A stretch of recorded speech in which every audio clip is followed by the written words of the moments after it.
호감이 어느 순간부터 떨어졌어요. 근데 그 시점을 제가 되짚어 보니까 시중에 있는 문제집을 고르기 시작했죠. 근데 그때 교과에 관련된 수업은 아이들이 학교에서 이미 교과를 보고 있는데 제가 굳이 교과까지 할 필요가 있을까? 알게 모르게 영재교육원에 합격을 하고 선생님이 가르치셨던 아이들이. 네, 그래서 그렇다고 이 아이들을 많이 일주일에 한 번밖에 안 오거든요. 네. 그리고 이제 안녕하세요. 예, 오늘 이제 여름방학 중에 이제 엄마표로 수학하시는 분들, 수학을 어떻게 하면 잘 가르칠 수 있을지에 대한 이제 선배맘님 인사이트를 좀 듣는 시간을 가져보려고 합니다. 네, 2년 전에도 한번 나오셔서 좋은 말씀 해주셨던 오지은 선생님 모셨습니다. 선생님 안녕하세요. 네, 안녕하세요. 예, 반갑습니다. 간단히 소개해 주시면 좋겠습니다. 예, 저는 한 22년 아이들 수학을 가르치고 있고요. 현재도 아이들 소그룹 수업이 있고 그리고 외부에 뭐 엄마표, 성인 대상 강의도 하고 중학교에 동아리, 네. 뭐 자유학기제 이렇게 외부 강의도 하고 있습니다. 여러 가지로 수학을 어떻게 하면 아이들에게 이제 재미있게 접근시켜줄 수 있는지 네. 그런 콘텐츠들을 많이 갖고 계시는 선생님이신데, 예, 어쨌든 그래도 많은 분들이 이제 후배맘님 입장에서는 의대를 보낸 엄마로서 이게 궁금하신 분들이 많으실 테지만요. 사교육이 없이 스스로 아이가 이제 수학을 맞죠. 좋아할 수 있게끔 만들어 주셨다라는 것 자체에는 이게 아이들의 어떤 수준과 상관없이 현재 위치와 상관없이 배울 수 있는 점들이 많다고 생각을 해요. 맞아요. 오랜만에 나와 주셨으니까 이제 우리 후배 맘님들께 좋은 말씀 많이 해주셨으면 좋겠고요. 첫 번째로 제가 좀 여쭙고 싶은 것은 사고력도 요즘에는 학원이 많고. 그렇죠. 근데 맞아요. 어떻게 보면은 사고력도 뭔가 이제는 로드맵처럼 되어지는 게 아닌가라는 네네. 생각을 좀 할 때가 많거든요. 그래서 이제 많은 분들이 어렸을 때 사고력 안 하면 중고등 가가지고 힘드나요? 이런 말씀들 많이 그러니까요. 하시잖아요. 아이에게 자연스럽게 이제 수학을 같이 한번 리드를 해주셔가지고 이제 의대까지 보내신 선배맘님으로서 네. 어떻게 하면 좀 엄마들이 수학적인 사고력을 키워줄 수 있는지에 대해서 네. 좀 말씀해 주시면 좋을 것 같아요. 그러게요. 저는 저희 아이들을 그냥 평범하게 네. 잘 성장을 해서 음. 그냥 적당히 교육하고 적당히 해서 의대까지 갔다라고 생각을 해서 그렇게 특별한 줄 몰랐는데 네. 사실은 의대 가기가 그렇게 어려운 일이었더라고요. 그러니까요. 근데 제가 정말 중점적으로 다뤘던 건, 뭐 수학을 뭐 미리 선행을 했다거나 아니면 수학 관련돼서 많은 심화를 했다거나 사실 수학적인 그 절대량으로 봤을 때는 정말 택도 없이 부족한 그런 공부량이었어요. 그럼에도 불구하고 아이가 의대를 갔다는 걸 저도 곰곰이 되짚으면서 그래서 작년에 책을 출간하면서 제가 내용이 좀 정리가 되더라고요. 그래서 내가 가르친 게 수학을 어떻게 하면 잘하지? 라는 개념보다 어떻게 하면 수학이 즐겁지? 이런 거에 중점을 좀 뒀던 것 같아요. 근데 그게 아이뿐만 아니라 저한테도 수학이 되게 즐거운 일이었거든요. 그래서 맨 처음 시작은 수학 호감. 호감이 가장 중요했다. 그래서 제 책 제목도 수학 호감으로 정하게 됐는데, 근데 이제 호감만 갖고는 이제 해결이 안 되죠. 그래서 호감 이외에 의지, 그 다음에 성취 이렇게 세 가지 요소로 제가 정리를 했는데 네. 이 호감의 의미는 아이들이 어떤 일을 행할 때 아니면 어떤 취미, 어떤 놀든 어떤 뭔가 자기가 하고 싶어서 하는 그런 마음, 약간 마음이 굉장히 중요하구나. 그래서 수학이 기능이나 뭐 실력 이거가 되기 이전에 수학적인 어떤 태도, 어떤 정서, 요즘 말하는 정서 얘기도 많이 하잖아요. 네. 그게 저는 되게 탄탄하게 잡혀 있었던 것 같아요. 저는 수학 호감을 키우기 위해서 가장 아이들의 수준에 맞춰서 그 연령대에 맞춰서 접근하는 게 되게 중요했던 것 같아요. 그래서 저는 아이들이 미취학일 때 아이들하고 그냥 뒹굴뒹굴 놀면서 네. 그때그때 아이들이 궁금해하는 걸 같이 들여다보고 거기서 어떤 수학적인 얘기가 떠오르면 같이 대화를 많이 했어요. 그래서 뭐 장난감을 가지고도 그 장난감의 뭐 분류 개념이라던가 그것뿐만 아니라 외출을 할 경우에는 외출해서 계단을 오르락 내리락 할 때 뭐 계단의 수를 한다거나 아니 뭐 지하철을 탈 때 여기서 얼마만큼 떨어져 있으니까 위험하니 그런 단어가 무슨 단어인지 아이가 모른다고 했을 때 아이들이 궁금해하는 그 시작점부터 대화를 했던 게 좀 아이들의 호감을 키웠던 중요한 요소였던 것 같아요. 아, 그렇군요. 근데 선생님께서 이렇게 편안하게 말씀을 하시면 일반 부모님들은 뭐 그 정도 가지고 어떻게 그렇게 수학 그 점수가 높게 나올 수가 있느냐. 네, 정말 네. 이해가 안 가실 것 맞아요. 같거든요. 그래서 그때는 호감으로 키운 게 맞고요. 어릴 때는. 네, 그 호감이 있어야 수학이 이렇게 뭐 할만하네, 네. 뭐 재밌는 거야라고 했기 때문에 사실은 그때 시점에 만약에 이 친구가 사실 곧잘 했거든요. 저희 아이들도. 그래서 머리가 나쁘진 않았어요. 근데 뭐 저희 집안, 뭐 남편, 저 이렇게 아무리 둘러봐도 주변에 의대 간 의사 선생님이 아무도 없어요. 그러니까 출신으로 봤을 때는 정말 개천에서 용난 케이스예요. 네. 그래서 그렇게 어떤 주변에 그런 인프라도 없는 상태에서 그냥 수학이 좋아서 이렇게 꾸준히 하다 보니까 의대까지 간 케이스가 됐는데 그 사이에 이제 호감 갖고는 해결이 안 되는 부분이 바로 의지예요. 그래서 의지라는 부분은 내가 뭐 점수를 잘 받기 위해서 아니 뭐 대학을 잘 가기 위해서 아니면 뭐 뭔가 뽐내고 싶어서 약간 내가 뭔가를 하고자 하는 마음이 들어야 돼요. 근데 그 들어야 되는 게 첫째, 둘째 케이스를 좀 약간 갈라서 보면 첫째는 사실은 호감이 어느 순간부터 떨어졌어요. 근데 그 시점을 제가 되짚어 보니까 중학교 때 이 아이가 곧잘 하는 바람에 상위권 반에 딱 들어간 거예요. 근데 본인은 선행도 안 했고 내용도 잘 모르는데 상위권 반에서 문제만 풀게 되니까 수학에 대한 호감이 뚝 떨어진 거예요. 저는 그걸 사실 그 당시에는 발견을 못했어요. 그래서 뭐 그냥 점수 곧잘 나오니까 괜찮겠지 했는데 고등학교 가서 완전히 수학이 바닥 점수여서 대학을 못 갈 지경이 돼버린 거죠. 예, 큰 아이가. 네네. 그래서 그때 이 아이는 의지를 불태운 거예요. 어떻게든 자기는 인서울의 대학은 가야겠다라고 하면서 그때 의지가 굉장히 중요하게 역할을 했고요. 그리고선도 사실은 되게 좌절을 많이 했던 게 한 권을 5번 이상 풀었고 수학을 본인이 모르니까 네. 그것도 뭐 학원이나 이런 뭐 과외나 이런 걸 하지 않고 인강을 하고 자기가 스스로 자기 주도를 하게 됐어요.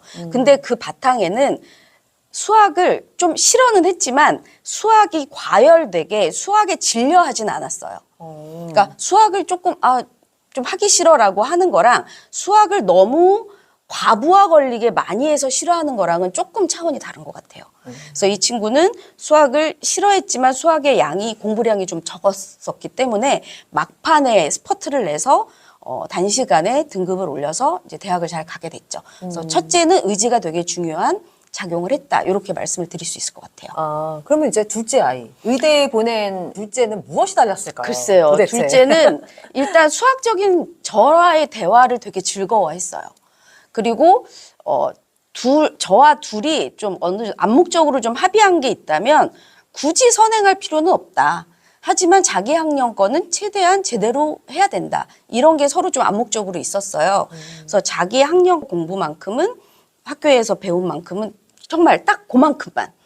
근데 그게 가능해요. 이게 선행을 많이 해서 내가 머리가 뛰어나져서 입시까지 그대로 간다 그러면 아무 문제가 없어요. 그쵸. 근데 선행이 중요한 게 아니라 내가 이거를 알고 그거를 응용하고 공부에 재미를 붙여서 끝까지 가야 되는데 어느 순간 이제 딱 무기력하게 돼버리면 보통 아이들이 보통 그렇잖아요. 그래서 저는 그래서 그게 조심해야 되는 부분인 거죠. 맞아요. 네. 그래서 저는 이걸 이제 지속 가능성이다. 좋은 지속 표현이네요. 가능성이 있는 수학에 대한 호감과 흥미를 유지할 수 있으려면 사실은 그거는 뭔가 이제 기술적으로 접근하는 것보다는 사실은 요즘에 아주 유행하는 말이기도 하지만 정서적인 측면이 맞아요. 맞는 것 같은데 그럼 우리 선생님께서는 어떤 식으로 어렸을 때 그 수학 정서를 잡아주셨는지 그쵸. 말씀해 주시면. 수학 정서는 저 일반적인 생활에서 사실 굉장히 많이 녹아 있었어요. 그러니까 제가 여러 과목을 아이들하고 엄마표로 하다가 저한테는 수학이 제일 맞았던 것 같아요. 다른 과목에 비해서. 그래서 책 읽기 같은 것도 물론 이제 같이 도움을 줬지만 결국에는 내 아이를 가르치다가 수학을 아예 다른 아이들을 가르치게 됐잖아요. 맞아요. 그러면서 내가 공부를 안 할 수가 없는 거예요. 그러니까 내 아이를 위해서 공부를 가르치기 시작했는데 내가 모른 채로 다른 아이들을 가르칠 수가 없잖아요. 그래서 제가 공부를 하기 시작하면서 제가 그 수학이 즐거운 거를 그냥 아이들이 보고 느낀 케이스가 된 거죠. 그래서 첫째 아이가 그 직업 탐방 보고서에 마지막에 이제 뭐 제 직업을 소개하면서 또 엄마가 공부방을 한다는 것보다 칼럼 리스트가 더 좋았나 봐요.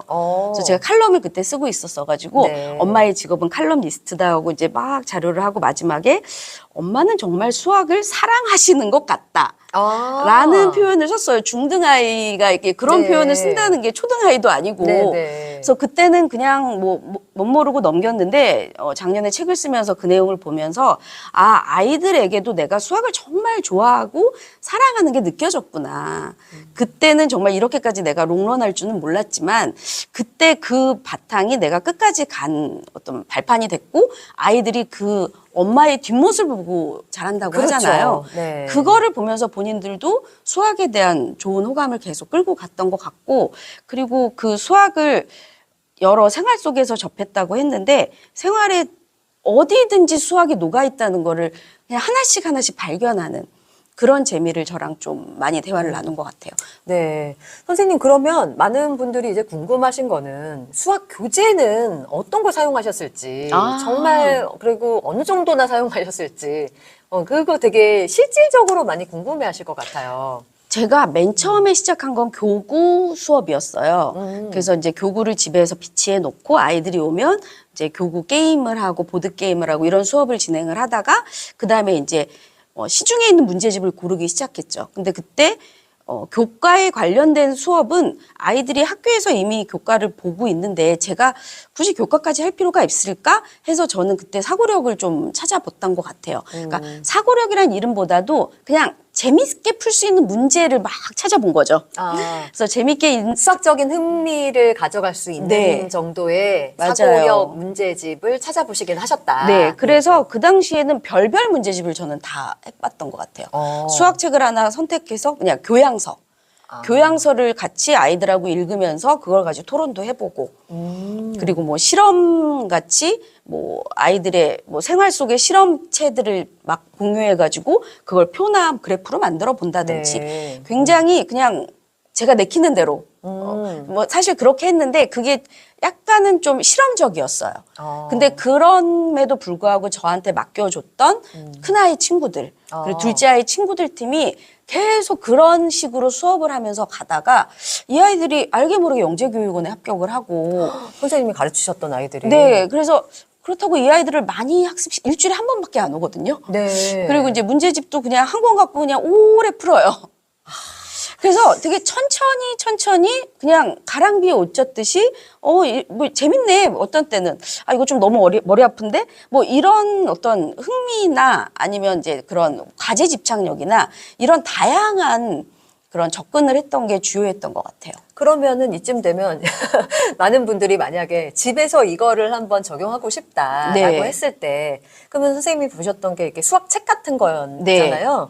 그 책을 보면서 어떤 식으로 대화를 나누는지 아까 무슨 토론도 하셨다고 했는데 굉장히 막연하게 느껴지실 것 같아요. 맞아요. 근데 구체적인 사례가 있으시면 하나 풀어주시면 어떨까요? 사실은 수학적인 머리라고 하는 부분이라면 저는 또래 아이들 그리고 이제 만약에 가족, 형제 자매가 있다 그러면 그들이 노는 세계를 관찰해 보게 하는 게 제일 좋을 것 같아요. 실제로 저희 아이들이 어릴 때 굉장히 이렇게 사소한 것 같고도 막 의미를 부여하면서 재밌게 놀았거든요. 네. 딸 둘이다 보니까 소꿉놀이도 많이 하고 이제 그런 놀이를 굉장히 즐겼어요. 애들 다 좋아하죠, 뭐 예, 소꿉놀이. 근데 그런 놀이를 할 때 아이에게 주도권을 주는 거예요. 예, 그래서 어떤 사례가 있었냐면 책에도 제가 내용을 적어놓은 게 있었는데 네. 아이가 조그만 이렇게 소민형을 하나 가지고 보들새라고 이름을 서로 붙인 거예요. 그래서 얘는 빨대를 이렇게 꽂아놓고 종이 쪼가리를 이렇게 심어줘요. 그럼 그게 먹는 거예요. 그러면 바로 똥으로 나와요. 막 그런 스토리를 만드는 거예요. 그러면서 둘이 너무 재밌게 놀다가 물을 흘린 적이 있었나 봐요. 근데 둘째는 그게 정말 얘가 오줌을 쌌다고 생각을 하고 언니 얘가 오줌을 쌌어. 근데 사실은 언니가 슬쩍 흘려놨던 거를 얘는 그런 식의 상상을 하면서 놀았던 거예요. 그래서 그게 점점 확장이 되니까 첫째 아이가 구석구석에 막 그런 미션을 숨겨놓고 둘째가 하나 찾으면 그 다음에는 어떤 미션을 찾으시오. 지금 말하면 방탈출 게임인 거잖아요. 그러네요. 되게 재밌겠는데요? 그런 게임을 한 거예요. 근데 그게 뭐 누가 시켜서 한 게 아니라 둘이 그냥 좀 무료한 시간을 달래려고. 어떻게 보면, 그러니까 저희 아이들이 사교육을 안 했어요, 뭐 집에서만 있었어요 하는 그런 것들이 사실은 집에만 있어서 공부를 안 하고 그런 게 아니라 집에 있으면서 놀면서 어떤 사고력과 수학적인 사고력과 창의력이 정서력 네. 모든 걸 키운 거예요. 그러네요. 그래서 그런 무료한 시간이 아이들에게는 필요한 거죠. 아, 그러니까 너무 달리면 안 되는 이유가 사실은 그러면 뒤처질 것 같고 뭐 좋은 대학 못 갈 것 같고 맞아요. 성공 못 할 것 같고 네. 근데 해보세요. 저는 그 결과물을 만들어냈잖아요. 근데 그건 너무 중요하다고 생각하는 거죠. 그러면 오히려 아이들의 시간이 빡빡했으면은 오히려 네. 그런 어떤 그 창의적으로 수학적인 어떤 사고력을 키울 수 있는 게임 같은 거를 하지도 못했을 텐데 그렇죠. 오히려 아이들이 이제 집에 있는 시간이 많다 보니까 스스로 그런 수학 머리를 키울 수 있는 네. 여러 가지 활동들을 하게 되었다. 네. 그래서 그런 부분은 정말 약간 성향 차이로 약간 네. 갈리긴 했어요. 네. 지금 말씀드린 그 첫째 아이 성향은 그렇게 뭔가 창의적으로 막 뿜어내는 네. 그런 성향이었고 둘째는 그런 상황에서 분석하고 해결하고 싶어 하고 그런 성향이었고 그러니까 둘이 너무 잘 맞아 떨어진 거죠. 네. 주도해 나가면 그거를 막 뭔가 같이 호응을 해주고 네네. 그렇게 성장한 유치원 그리고 초등 저학년 요 시기가 제가 해준 거의 전부예요. 근데 정말 이제 많은 부모님들이 거기까지만 할 수 있으면 맞아요. 근데 좋겠다. 그 다음에 이제 제가 남들하고 달랐던 부분은 그 다음에 저는 입시가 별로 중요하지 않았어요, 진짜. 근데 이거를 전파하기는 좀 어려울 거라는 생각은 들어요. 이거 일반화하기는 항상 네, 어려운 네, 네. 일이 있지만. 그러니까 저는 입시 뭐 대학 갈 수 있으면 가고 못 가면 못 갔지 뭐. 네, 네. 약간 그렇게 좀 넓게 봤었어요. 네. 그러니까 삶이라는 것까지 좀 언급이 돼야 되는데 네. 뭐 너무 좁게 내가 이것만 달려가려고 막 그렇게 살아도 지금 힘들 판에 목표를 막 세워가지고 제가 원래 그런 성격이 아니었다 보니까 아이들한테도 좀 푸시를 안 했던 거죠. 그래서 아이들이 스스로 자기가 살아남아야겠다라는 그런 독립적인 걸 심어준 것도 좀 있었던 것 같고 그거는 아이들도 인정을 해요. 네. 엄마가 그렇게 자기한테 푸시를 하거나 뭐 적당히 관심 가져줘서 그랬던 것 같다라고 하는 오히려 게 그냥 그 뒤로는 다른 친구들 가르치시고 사실은 바빠서 그랬던 바쁘시기도 것도 하셨고 있었고 예, 네. 저도 약간 좀 비슷한 입장이었어가지고 네, 네. 네. 그러다 보니까 아이들이 오히려 스스로 미래에 대해서도 좀 책임감을 가지고 그쵸. 의지도 다지고 이제 스스로 이제 끈기 있게 학교 수업에도 잘 따라가고 그런 어떤 기간들이 있으셨을 네. 것 같거든요. 예, 그러면 이제 마지막으로 이제 방학 때 아이들과 더불어서 네. 부모님들이 해주실 수 있는 이제 수학 머리를 키워줄 수 있는 활동이 있다면 좀 몇 가지 말씀해 주시면 어떨까 싶어요. 좀 네. 실제로 적용해 볼 수 실제 있는. 적용해 볼 수 있는 저학년으로 좀 초점을 맞춰보면 네. 제가 지금 뭐 엄마표로 수학 강의를 하고 있는데 네. 어머님들이 수학을 재밌어하기 시작하셨어요. 그래서 제가 너무 마음이 정말 내가 이걸 바랬는데 이게 정말 통했구나라고 네. 느꼈던 게 그 놀이를 내가 해주고 싶어요. 그러면 이걸 놀이를 위해서 막 의무감과 책임감과 어떻게 하면 이걸 애들한테서 막 맞아요. 뽑아내지 애들이 어떻게 하면 알아채요. 공부머리와 연결시키지? 막 네네. 이런 생각들이 있으신데. 그거를 아이들이 알아채요. 알아채죠, 그래서 알아채죠. 어머님들도 뭐 아버님들도 같이 그 즐거움에 좀 빠져야 돼요. 그래서 그냥 단순하게 생각해 볼 수 있는 게 이제 여름 더우니까 베란다 같은데 네. 물놀이 할 수 있잖아요. 네. 그러면 거울을 이렇게 앞에 두고, 그러니까 네. 유리창을 앞에 두고 각자에게 글을 써주는 거예요. 그러면 뒤집어서 글자를 써야 되잖아요. 뒤집어 글자 쓰기? 네, 그게 되게 단순해요. 그게 수학머리랑 관련이 있어요? 엄청. 진짜요? 뒤집어서 자기 이름을 쓰는 거 굉장히 맞아요. 어려워요. 기억을 이렇게 쓰고 우리 어렸을 네. 때. 그리고 만약에 내 이름을 뭐 오지은 이렇게 쓰잖아요. 네네네네. 그러면 뒤집을 줄 아는데 각자 뒤집어요. 오지은 자체를 이렇게 연결해서 그렇죠. 뒤집어야 연결은 되는데 안 되잖아요. 굉장히 많이 사고를 해야 돼요. 그게 수학머리랑 관련이 네, 되나요? 어떤 점에서 그렇죠, 선생님?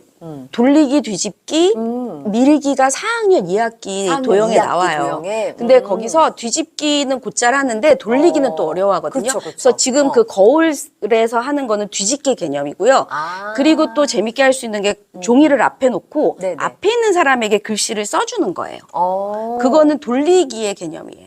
아. 그래서 그거는 제가 아이들을 가르칠 때 마주보고 앉으니까 무슨 말씀인지 알겠어요. 글자를 거꾸로 써줘야 그러니까 돼요. 그 친구의 입장에서, 입장에서 보여줘야 제대로 된 되거든요. 글자를 쓸 수 있도록 내가 앞에서 네. 써준다. 그러면 제가 그 글씨가 이제는 완전히 달인이 됐어요. 너무 빠르게 잘 써요. 네네. 아이들이 너무 놀라고 저도 써볼래요. 막 이러면서 본인이 저한테 글씨를 써주는 거예요. 제가 생각해도 재밌을 것 같아요. 선생님. 그러면 네. 말씀하신 대로 네네. 상대방 입장에서 맞아요. 상대방이 보려면 이렇게 써야겠구나. 아, 은근히 이거 고난이 도죠. 그렇네요. 이게 수학머리도 있고 상대방의 입장에 공감하는 그 태도도 네. 예, 키울 수가 있어가지고 수학과 인성을 다 잡을 수 있는 방법인 것 그래서 같아요. 베란다 거울 그 유리에 놓고 뒤집어서 써보기, 오, 종이 재밌습니다. 마주보고 써주기, 뭐 네네. 이런 것들. 네. 그냥 단순한 작업이지만 네. 뭐 충분히 사고를 키울 수 있죠. 너무 좋습니다. 근데 그 도형 말고 연산과 관련된 놀이는 뭐가 있을까요? 저는 사실 아이들하고 다 같이 차량으로 이동할 때 네. 정말 좀 그 차의 번호, 그러니까 앞차의 번호판, 뭐 번호판. 이런 걸 가지고 네. 그거 갖고 수 만들기 게임을 정말 많이 했어요. 항상 많이들 말씀하시더라고요. 수학 놀이 하시는 분들이. 네, 그냥 주변에 널려 있어요. 그렇죠, 그렇죠. 수 관련돼서 그냥 그 수를 어떤 의미를 갖고 있을지 이런 대화를 하면서 내가 좋아하는 수도 시작을 해도 돼요. 그러니까 아주 어린 연령의 아이들은 그 수의 하나하나 의미를 좀 되짚어보는 그런 과정들이 필요하고, 그리고 수는 사실은 그냥 개수를 세는 것뿐만 아니라 순서를 나타낼 때도 수가 필요하고, 그다음에 어떤 그 기호로서의 수의 의미도 숨어 있어요. 그래서 주변의 숫자들을 딱 보면서 저거는 개수를 셀 수 있는 수야. 그리고 저거는 순서를 나타내는 수야. 이런 것들을 구별하게 하는 그런 과정도 좀 좋죠. 그래서 내가 뭐 3학년 2반이야 라고 했을 때 3학년이라는 개념은 서수, 순서의 개념이죠. 3은. 영어에도 그런 게 있어요. third. 그쵸. 영어로 하면 좀 확실하게 맞아요, 나타내잖아요. 맞아요. 근데 2반이라고 했을 때는 2반이 순서로 2일 수도 있지만 네네. 사실은 그냥 네이밍이에요. 다르네요, 개념이. 그런 이거 차이가 있어요. 선생님, 이 기수와 서수 그건가요? 기수, 서수, 이름수까지 세 가지 개념이에요. 이게 그러면 기수, 서수, 이름수. 네. 이거 참 이게 일반 보통 분들은 이걸 그쵸. 이런 식으로 이제 놓칠 수 있는 생각하기가 부분이죠. 어려운데. 그래서 보통은 연산을 한다 그러면 기수 개념이에요. 개수를 그쵸, 세는 그쵸. 거니까. 예. 그런데 그 개수를 세서 내가 추가로 더하던 아니면 동시에 더하던 덧셈 뺄셈의 개념은 기수 개념인데 그 개념이 안 잡혀 있으면 서수 개념을 가지고 막 더하기 빼기 하려고 하는 거죠. 수직선에서 위치였는데 뭐 그걸 몇 칸을 가는 개념. 이런 사소한 그런 개념을 곱씹어 볼 수 있는 시간을 가져야 돼요. 그렇네요. 그래서 이게 모든 우리가 살아가면서 사실은 그냥 주변만 둘러보아도 할 수 있는 그런 활동들이 많이 있는데 문제는 이제 부모님들이 마음이 바쁘셔가지고 그쵸. 예, 이런 거를 충분하게 하지 못하시는 그런 게 아닌가 싶은데요.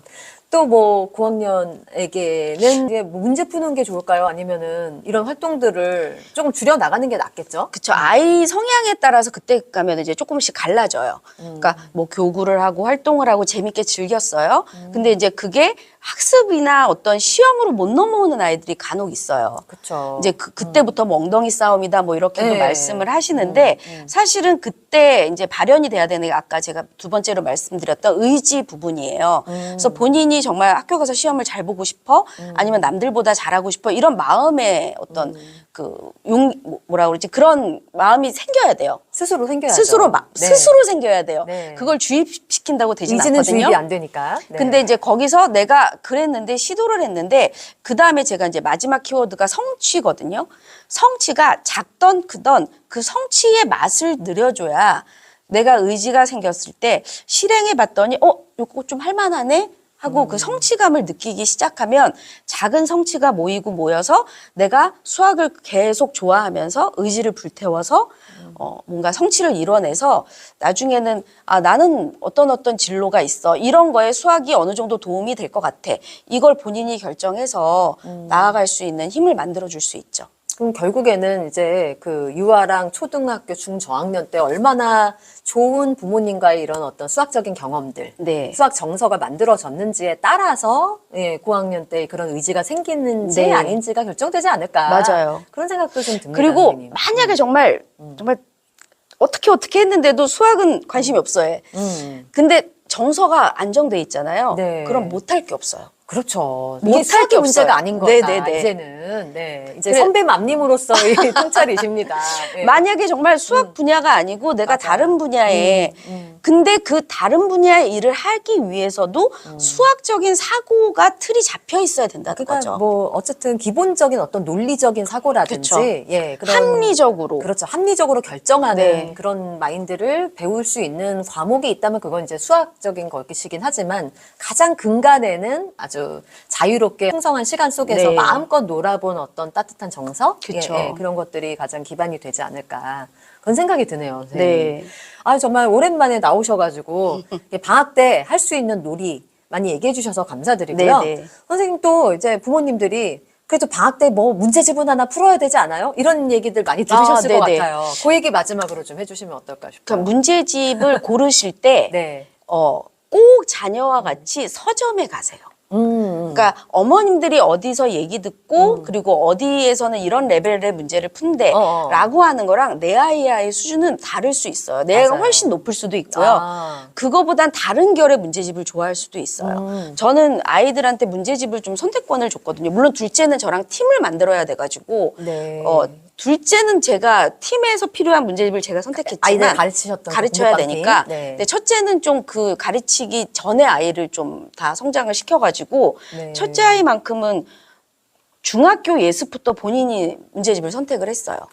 그래서 본인이 예습한 교재로 학교 진도를 따라잡고 했었는데 그렇게 본인이 문제 뭐 편집도 보고 이런 눈이 생기니까 자기가 수학 점수가 떨어졌을 때도 겁내하지 않고 자기가 선택해서 좀 나갔던 것 같아요. 그래서 그런 문제를 고르는 안목을 저학년 때 실패해봐야 고학년 때 제대로 고를 수가 있고 네. 그래서 저는 문제집을 뭐 다양하게 푸는 것도 하나의 방법이지만 네. 아이가 좋아하는 문제집을 오래 걸려도 한 문제 가지고 고민하는 시간을 많이 주시게. 주는 게 좋다. 네. 네. 그래서 그런 다양한 어떤 아이들이 원하는 스타일로 해 나가시는 게 아이가 가장 직접 좋죠. 선택해서 너무 많은 문제집을 푸는 것보다는 한 네. 권을 제대로 풀게 하는 게 이제 시간을 네, 많이 주시고 맞아요. 그렇게 가는 게 좋으시다. 네. 그런 말씀이신 것 같습니다.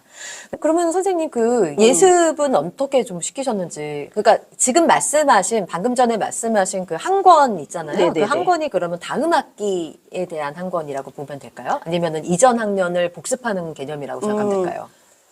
정말 저희 둘째 팀이 계속 초등 저학년부터 쭉 진행했던 방식은 사고력 문제집을 제가 이제 그 당시에 이제 뭐 접하게 됐기도 했고 교과는 단원 평가나 학교에서 진도 나가는 개념만 정확히 이해하고 있으면 뭐 심화 문제까지는 사실은 저학년 때 나가지 않았어요. 예, 그래서 저학년 때까지는 사실은 예습이 따로 필요 없었고 그렇네요. 이제 고학년이 되면서부터는 이제 아이들이 곧잘 하니까 욕심을 저도 냈죠. 네, 네. 욕심을 냈지만 또 협의하에 네. 아이들이 그게 가장 중요. 예, 협의하에 네. 본인들이 그렇게 선행을 나가고 싶어 하지 않았어요. 그 팀 아이들이 곧 잘하는 아이들인데도. 그래서 그럼 한 학기 예습만 하자라고 저랑 정하고 예습할 교재를 쉬운 문제집이 아니라 약간 난이도 있는 교과 문제집을 선택을 해서 방학 동안에 예습을 했어요. 그리고 사고력 문제집을 약간 난이도 있는 걸 점점 레벨을 높여서 한 학기에 학기 교재 하나, 그다음에 사고력 문제는 한 번 2권 이렇게 쭉 숙제를 내가다 보니까 그 정도로 예습을 했던 것 같아요. 근데 이게 아이마다 조금 다르게 적용을 시켜야 돼요. 물론 케바케이긴 네네. 하지만 예. 왜냐하면 어떤 아이는 뭐 잘해요. 되게 뛰어나요. 네. 근데 실증을 금방 느끼는 아이들은 선행이 독이 될 수가 있어요. 또 기질적으로 네. 예, 그렇게 반복하는 걸 싫어하는 아이들이 네. 있고 그래서 본인이 이미 다 알고 있으니까 맞아요. 학교에서 선생님 말씀을 전혀 귀 기울여 맞아요, 듣지 맞아요. 않아요. 그래서 그 아이들은 차라리 자기 학년 거 심화를 사실 심화에도 알게 다 모르게 예습이 선행이 들어있죠. 있거든요. 예, 예. 근데 이제 어쨌든 나는 지금 학년 것만 할 거야 라고 하는 개념을 가지고 있으면 학교에 가서 자기가 첫 개념을 선생님 말로 듣는 거 사실은 이게 지금 말하면 통하지 않을 것 같아서 말씀드리면서도 좀 너무 옛날 얘기처럼 느끼실까? 너무 옛날 얘기지만 저희는 분명히 그렇게 성장을 해서 아이들이 잘 성장을 했거든요. 그러니까. 근데 그거는 약간 태도 문제하고도 좀 관련이 있어요. 아니 너무 밀접한 관계가 있고 네. 저도 어떨 때는 미리 책 읽어오지 말라 그러거든요. 네, 제가 네. 영어 수업할 때도 네, 맞아요. 그게 일단 흥미를 느끼고 재미를 느껴서 꼭 맞아요. 빠져드는 건데 예. 그건 수학은 더 할 것 같다는 생각이 네. 들고. 네. 그런데 만약에 이 아이가 조금 뒤처지는 아이거나 네. 아니면 한 번에 바로 이해가 좀 안 되는 아이들은 오히려 이 아이들이 예습으로 쉬운 교재 가지고 한 번 훑고 어렴풋이 좀 알지만 다음번에 또 한 번 보고 맞아요. 이런 아이들이 사실은 예습을 제대로 해야 돼요. 그렇죠. 근데 오히려 이제 수학 머리도 좀 있고 잘할수록 엄마들이 더 욕심을 내기 마련인데 오히려 그런 것들이 흥미를 떨어뜨리는 약간 그쵸. 도구로 작용할 수가 네. 있기 때문에 그런 부분들 좀 말씀해 주신 것 같습니다. 그렇게 잘하는 아이들은 고학년 때까지 아껴두세요. 그거 괜찮네. 아껴두셔야 예, 돼요. 예. 정말 막 그 오히려. 오염 안 되게. 예. 왜냐하면 너무 막 그 문제 아주 정제된 문제들을 막 풀어가지고 기계적으로. 되게 많이 아는 것 같은 잘난 네. 척만 머리에 가득하고 네. 정작 그 개념과 깊이는 없는 경우가 굉장히 많아요. 비슷한 점이 있어요. 예, 영어도 그렇거든요. 똑같죠. 예, 예. 문제를 많이 풀면 다 아는 것 같고. 네네. 그래서 그런 아이들 지도하는 게 갈수록 어려워지는 거예요. 저는 근데 이제 그런 친구들이 전국적으로 너무 많아지고 있으니까 이거 참- 운동을 해야 되지 않을까요? 저희가.